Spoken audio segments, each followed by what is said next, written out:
चलिए देखिए बेटा, properties of the colloidal solution. Colloidal solutions की क्या प्रॉपर्टी है इनको देखते हैं। तो general properties of the colloidal solutions are, कुछ जनरल प्रॉपर्टीज कोलाइडल सॉल्यूशंस की हैं, जैसे physical property, colligative property, optical properties, kinetic properties और इलेक्ट्रिकल प्रॉपर्टीज। तो हमने सबसे पहले यहाँ पर फिजिकल प्रॉपर्टीज पहले पॉइंट को उठाया। फिजिकल प्रॉपर्टीज के बारे में हम डिस्कस करते हैं। फिजिकल प्रॉपर्टी में जैसे size of the colloidal particles, तो जो कोलाइडल पार्टिकल्स होते हैं इनका साइज 1 nm से लेकर 200 nm मतलब नैनोमीटर का होता है। कोलाइडल पार्टिकल का साइज कहाँ से कहाँ तक रेफर करता है? 1 nm से लेकर के बेटा 200 nm तक कोलाइडल पार्टिकल्स पाए जाते हैं। इस रेंज में देखने को मिलता है। नेचर की बात करते हैं तो एक्चुअल में जो कोलाइडल सॉल्यूशंस होते हैं are heterogeneous in nature. Colloidal solutions are heterogeneous in nature. एक distinct into the two phase, disperse phase and dispersion medium. Disperse phase जिसके पार्टिकल्स कोलाइडल सॉल्यूशन बनाते हैं और डिस्पर्सन मीडियम जिसमें डिसॉल्व होकर कोलाइडल सॉल्यूशन बनाते हैं। तो इस तरह से किसी भी कोलाइडल सॉल्यूशंस, कोई भी कोलाइडल सॉल्यूशन हेट्रोजेनस नेचर का होता है जिसकी 2 फेजेस होती हैं, एक डिस्पर्स फेज और दूसरा डिस्पर्सन मीडियम। फिर बात करते हैं डिफ्यूजिबिलिटी की। तो डिफ्यूजिबिलिटी को देखें तो diffuse slowly, the colloidal solution is diffuse slowly by the parchment paper. जो कोलाइडल सॉल्यूशन होते हैं वो पार्चमेंट पेपर के थ्रू स्लोली डिफ्यूज करते हैं, है ना। कोलाइडल पार्टिकल्स के थ्रू, कोलाइडल पार्टिकल या कोलाइडल सॉल्यूशन पार्चमेंट मेम्ब्रेन के थ्रू, पार्चमेंट पेपर के थ्रू बहुत धीमे धीमे छनते हैं, फिल्टर होते हैं। फिल्टरेबिलिटी, अब फिल्टरेबिलिटी की बात आ रही है तो फिल्टरेबिलिटी फिल्टर पेपर से की जाएगी। तो rapidly pass through the ordinary filter paper, अगर इन्हें हम एक ऑर्डिनरी फिल्टर पेपर से छानते हैं बेटा तो ये आसानी से बहुत तेजी से छन जाते हैं, ठीक है ना। क्योंकि जो साइज होता है ऑर्डिनरी फिल्टर पेपर का वो कोलाइडल पार्टिकल से बड़ा होता है होल, इसमें फिल्टर पेपर में, इसलिए वो आसानी से फिल्टर हो जाता है। विस्कोसिटी, विस्कोसिटी जो लियोफोबिक सॉल होते हैं जिस सॉल्वेंट में बनाए गए हैं उनके सेम होती है, सॉल्वेंट की और लियोफोबिक सॉल की विस्कोसिटी सेम होती है। जबकि while the viscosity of the lyophilic sol, जबकि जो लियोफिलिक सॉल होते हैं उनकी viscosity higher than the solvent, solvent के कंपैरिजन में, जिस सॉल्वेंट में वो सॉल्यूशन बना हुआ है कोलाइडल सॉल्यूशन, उसके कंपैरिजन में बना हुआ जो कोलाइडल सॉल्यूशन होता है उसकी विस्कोसिटी हायर होती है। विजिबिलिटी की बात करते हैं, किसकी बात करते हैं? विजिबिलिटी की बात करते हैं। आइए देखिए, विजिबिलिटी की बात करते हैं बेटा। तो विजिबिलिटी की अगर हम बात करते हैं तो colloidal particles can not be seen by the naked eye, मतलब कोलाइडल पार्टिकल्स को हम नेकेड आई से नहीं देख सकते हैं, but seen through the ultra microscope. लेकिन अगर अल्ट्रा माइक्रोस्कोप से हम देखते हैं तो अल्ट्रा माइक्रोस्कोप से हमको कोलाइडल पार्टिकल्स नजर आते हैं, दिखाई देते हैं। Surface tension, lyophobic sol almost same of the solvent. जो सरफेस टेंशन लियोफोबिक सॉल का है वो जिस सॉल्वेंट में बना है, मतलब उसके डिस्पर्सन मीडियम का जो सरफेस टेंशन होता है वही सरफेस टेंशन इनके किसका होता है? इनके लियोफोबिक सॉल का होता है। जबकि while the lyophilic sol is less, जबकि लियोफिलिक सॉल का सरफेस टेंशन कम होता है अपने सॉल्वेंट से। अब इस तरफ एक पॉइंट मैंने लिखा है यहाँ पर, एफ पॉइंट में लिखा है surface area and the adsorption. बेटा आपको पता होना चाहिए कि जो कोलाइडल सॉल्यूशंस होते हैं, इन कोलाइडल सॉल्यूशंस का surface area of the colloidal solutions, colloidal particles is very large. Colloidal particles का सरफेस एरिया बहुत ज़्यादा होता है। Due to large surface area, ये ज़्यादा सरफेस एरिया की वजह से एडजॉर्प्शन इज वेरी हाई। इनका जो एडजॉर्प्शन भी है, एडजॉर्प्शन जो होता है वो काफ़ी ज़्यादा होता है। एडजॉर्प्शन बहुत ज़्यादा होता है क्योंकि सरफेस एरिया ज़्यादा। तो ये कुछ फिजिकल प्रॉपर्टी थी, ठीक है ना। अब हम बात करते हैं कोलिगेटिव प्रॉपर्टीज। इसको पहले आप ड्रा कर ले, नोट कर लीजिए। तो देखिए बेटा, कोलिगेटिव प्रॉपर्टी पहले तो होती क्या है एक बार मैं बता दूं, उससे पहले हम सॉल्यूशन चैप्टर में बता चुके हैं। ऐसी physical property, the physical property depend upon the number of the particle present in the solution. किसी सॉल्यूशन में नंबर ऑफ पार्टिकल्स पर डिपेंड करने वाली प्रॉपर्टी जो है वो कोलिगेटिव प्रॉपर्टी कहलाती है। तो आप एक बात समझ लीजिए, इन द कोलाइडल सिस्टम, जो कोलाइडल सिस्टम होते हैं ये कैसे बनते हैं? सॉल्यूशन में ट्रू सॉल्यूशन जो है उसमें पार्टिकल्स का साइज छोटा होता है कोलाइडल सॉल्यूशन के कंपैरिजन में, तो पार्टिकल्स एग्रीगेट हो जाते हैं। 2 और मोर देन 2 पार्टिकल्स आपस में जुड़कर एक बड़े पार्टिकल का निर्माण करते हैं, फॉर्मेशन करते हैं, ठीक है। तो कहने का मतलब number of the particle in the colloidal solution comparatively small. मतलब कहने का कि ट्रू सॉल्यूशन के कंपैरिजन में जो कोलाइडल सॉल्यूशन बनते हैं उनमें नंबर ऑफ पार्टिकल्स कम हो जाता है क्योंकि एग्रीगेट करके बने होते हैं, जोड़ करके बने होते हैं, ठीक। तो इसलिए so the value of the colligative property, इसलिए value of the colligative property क्या होती है एक बार रिमाइंड करा दूं। Osmotic pressure, depression in the freezing point, elevation in the boiling point and lowering in the vapour pressure. ये colligative property है कुछ। तो ये कोलिगेटिव प्रॉपर्टी जो कि नंबर ऑफ मोल्स पर डिपेंड करती है, number of moles true solution के कंपैरिजन में कोलाइडल सॉल्यूशन में कम होती है, इसलिए are smaller than the true solution. इसलिए कोलिगेटिव प्रॉपर्टी हमेशा कोलाइडल सॉल्यूशन की स्मॉलर होती है ट्रू सॉल्यूशन से, ठीक है ना। इसको आप नोट कर लीजिएगा नीचे तक, मैं आपको डिस्प्ले करता हूँ एक बार, ठीक है बेटा। तो ये हो गई आपकी कोलिगेटिव प्रॉपर्टी के बारे में। चलिए नेक्स्ट हमारी थर्ड प्रॉपर्टी है ऑप्टिकल प्रॉपर्टीज। ऑप्टिकल प्रॉपर्टी में सबसे पहली प्रॉपर्टी है हमारी Tyndall effect. First time observe by the Faraday. Tyndall effect को सबसे पहले ऑब्जर्व किया था फैराडे साहब ने, लेकिन इन्होंने डिटेल में इसके बारे में कुछ नहीं बताया। कुछ समय बाद studied in the detail by Tyndall. Tyndall नाम के एक साइंटिस्ट थे, उन्होंने इसके बारे में सबसे पहले डिटेल में स्टडी की, ठीक है। होता क्या है, बहुत सिंपल सी चीज़ है, इसलिए मैंने थ्योरी यहाँ पर नहीं लिखी हुई है, आप नोट कर लेंगे, देख लेंगे, मैं बोल देता हूँ क्या है। जैसे एक ऑर्डिनरी लाइट सोर्स है, वो लाइट सोर्स एक ट्रू सॉल्यूशन से पास आउट कराया जाता है, तो कोई आपको चेंजेस नहीं नज़र आते हैं, ट्रू सॉल्यूशन से पास हो जाती है वो लाइट बीम। लेकिन जब उसी लाइट बीम को एक कोलाइडल सॉल्यूशन से पास आउट कराते हैं, जो कोलाइडल सॉल्यूशन बल्कि ट्रू सॉल्यूशन और कोलाइडल सॉल्यूशन इन दोनों को ही हमें डार्क प्लेस पर रखते हैं। तो डार्क प्लेस पर रखते हैं तो क्या होता है कि कोलाइडल सॉल्यूशन से जब ये लाइट बीम पास आउट होती है, तो ये light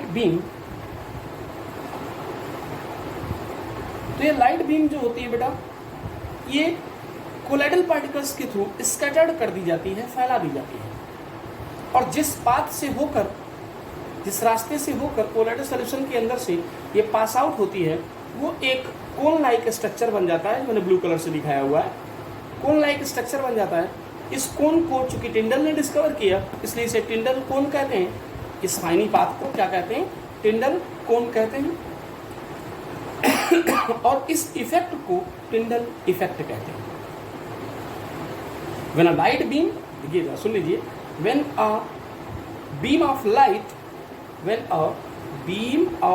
light passes through a colloidal solution, it is scattered by the colloidal particle in all the direction and a path of light becomes visible from all the angles, सभी angles में वो visible path नजर आता है।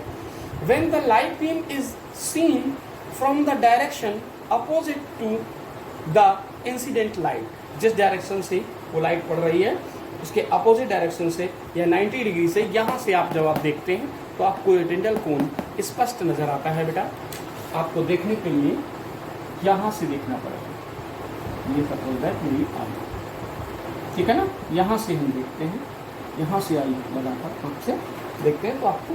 अच्छा, इसका एक बहुत सिंपल सा एग्जांपल है। आपने देखा होगा कि जब आप किसी थिएटर में, पिक्चर हॉल में जाते हैं तो आप देखते होंगे कि प्रोजेक्टर से एक छोटे से झरोखे से ऊपर से एक लाइट बीम आ रही होती है जो प्रोजेक्टर, जो पिक्चर हॉल के पर्दे पर पड़ रही होती है, ठीक। तो वो इस तरह से फैलती हुई आती है। इसी तरह से उसमें एक साइनी पाथ ऊपर की तरफ दिखाई देता है, ठीक है ना। उस साइनी पाथ को जो कोन शेप में होता है टिंडल कोन कहते हैं, ठीक। और इस इफेक्ट को टिंडल इफेक्ट भी कहते हैं। कौन कौन से फैक्टर हैं जो अफेक्ट करते हैं स्कैटरिंग ऑफ द लाइट को? तो Tyndall effect is affected by the following factor. कौन कौन से फैक्टर? पहला बेटा wavelength of the light. First is the wavelength of the light. पहला क्या होता है? पहला इफेक्ट होता है वेवलेंथ। क्या है लाइट की? Wavelength of light. Intensity of the light scattered is related to the wavelength of the light. ठीक, तो लाइट की वेवलेंथ पर डिपेंड करता है। दूसरा डिपेंड करता है size of particle of the dispersed phase. Size of particle of dispersed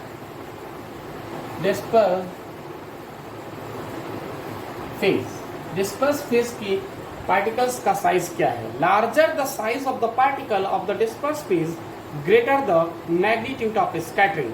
अगर साइज बड़ा है तो स्कैटरिंग भी ज्यादा होगी। Due to this fact lyophobic sol scattered more light. यही रीजन है कि जो लियोफोबिक सॉल होते हैं वो लाइट को ज़्यादा स्कैटर्ड करते हैं। कहीं राइट डाउन कर लीजिए इस पॉइंट्स को। डिफरेंस बिटवीन द, ठीक है ना। तो इस तरह से ये Tyndall effect successfully explain following phenomena. कौन कौन सी फिनोमिना हैं जिनको एक्सप्लेन करता है? पहला the blue colour of the sky, आकाश का नीला दिखाई देना। Blue colour of the ocean, समुद्र का नीला दिखाई देना। ट्विंकल्स ऑफ द स्टार्स, सितारों का चमकना रात में।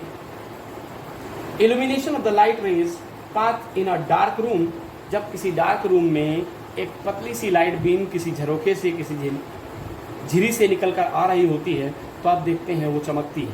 ये भी टिंडल इफेक्ट ही है। Illumination of the light path of the projector, projector से पड़ने वाली लाइट जो इल्यूमिनेट होती है वो। Illumination of the light path through the circus, circus में जो लाइट बीम पड़ती है आप देखते हैं चमकती है, वो भी क्या है? इसी को एक्सप्लेन करती है। Red colour of the sun during the sunrise and sunset, जब सन सेट हो रहा होता है, मतलब सूर्यास्त और सूर्योदय के समय सन की जो लाइट आती है वो भी इसी को एक्सप्लेन करती है। किसको? टिंडल इफेक्ट की वजह से ऐसा होता है। ठीक है, तो ये तो था हमारा टिंडल इफेक्ट। अब देखिए बेटा, फोर्थ प्रॉपर्टी है काइनेटिक प्रॉपर्टी। काइनेटिक प्रॉपर्टी में आता है Brownian movement, discovered by the Robert brown. Robert brown साहब ने सबसे पहले इसे डिस्कवर्ड किया। यह है क्या बेटा? कोलाइडल सॉल्यूशन के अंदर कोलाइडल पार्टिकल्स का जिगजैग मोशन क्या कहलाता है? ब्राउनियन मूवमेंट कहलाता है। डिफाइन आप ऐसे कर सकते हैं, the regular motion in the zigzag way like the pollen grain. आपने देखा होगा कि जो पॉलन ग्रेन होते हैं तो बहुत हल्के होते हैं, एयर में मिक्स होकर के वो एक तरह से कोलाइडल सोल्यूशन बना देते हैं। तो वहाँ पर पॉलन रेन जो है वो कोलाइडल पार्टिकल की तरह बिहेव करते हैं, जो जिगजैग मोशन में लगातार टेढ़ी मेढ़ी दिशाओं में क्या करते रहते हैं, मोशन करते रहते हैं, गति करते रहते हैं, और इसी गति को हम क्या कहते हैं, ब्राउनियन मूवमेंट कहते हैं। According to Robert Brown, the random motion of the colloidal particles was named as the Brownian movement. Colloidal particles का कोलाइडल सॉल्यूशन के अंदर रैंडम मोशन ही क्या कहलाता है, ब्राउनियन मूवमेंट कहलाता है। इसका एक सिंपल सा एग्जांपल है, आप अपने घर में जब विंडो बंद कर देते हैं तो विंडो में जो पतली पतली छोटी छोटी झिरी होती है, वहाँ से जो लाइट आती है, ठीक है, उस लाइट में लाइट के 90 डिग्री पर खड़े होकर आप देखिए, तो आप देखेंगे खासकर तब जब आप रूम में झाड़ू लगा रहे हो तो डस्ट के पार्टिकल हमारे एयर, जो रूम में एयर भरी हुई है उसमें मिक्स हो जाते हैं। मिक्स होकर के कोलाइडल सॉल्यूशन मिस्ट बन जाती है। मिस्ट एक तरह का कोलाइडल सॉल्यूशन है, मैंने पहले भी बताया है चीज़, है ना, धुंध जिसे हम बोलते हैं। तो होता क्या है कि डस्ट के पार्टिकल्स एयर में जिगजैग मोशन कर रहे होते हैं। जिस डायरेक्शन से लाइट आ रही है, अगर इस डायरेक्शन से लाइट आ रही है तो यहाँ खड़े होकर आप देखिए तो आपको डस्ट के पार्टिकल्स जिगजैग मोशन करते हुए दिखाई देते हैं, छोटे छोटे पार्टिकल्स। वो क्या है, वो क्या है, ब्राउनियन मूवमेंट, वो है ब्राउनियन मूवमेंट। तो ये ब्राउनियन मूवमेंट क्यों होता है? According to them, since the molecules of the dispersion medium always in a continuous motion, molecules of the dispersion medium जो होता है वो continuous क्या करते रहते हैं, मोशन करते रहते हैं। Hence the Brownian movement is the supposed to be due to the unequal bombardment of the dispersed phase by the molecules of the dispersion medium. With the increase in the size of the colloidal particle, the chances of the unequal bombardment decrease the Brownian movement. अगर आप colloidal particles के size को बढ़ा देंगे तो Brownian movement कम हो जाएगा, ठीक है ना, डिक्रीज हो जाएगा। The Brownian movement disappear when the particle size is larger than the 0.5 micron. अगर 0.5 माइक्रोन से बड़ा हो जाए साइज तो ब्राउनियन मूवमेंट आपको ब्राउनियन मूवमेंट नहीं होगा। समझ रहे हैं ना?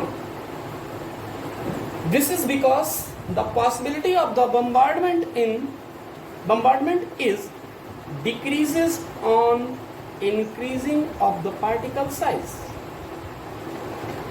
The Brownian movement is the maximum in the colloidal solution and decreases with the increase in the particle size. सीधी सी बात, ठीक है बेटा?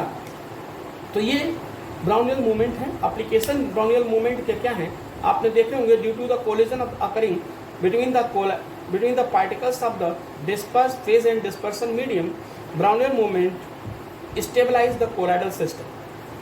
सेकेंड पॉइंट में आप ये भी लिख सकते हैं एप्लीकेशन में, in the experimental determination of the Avogadro's number.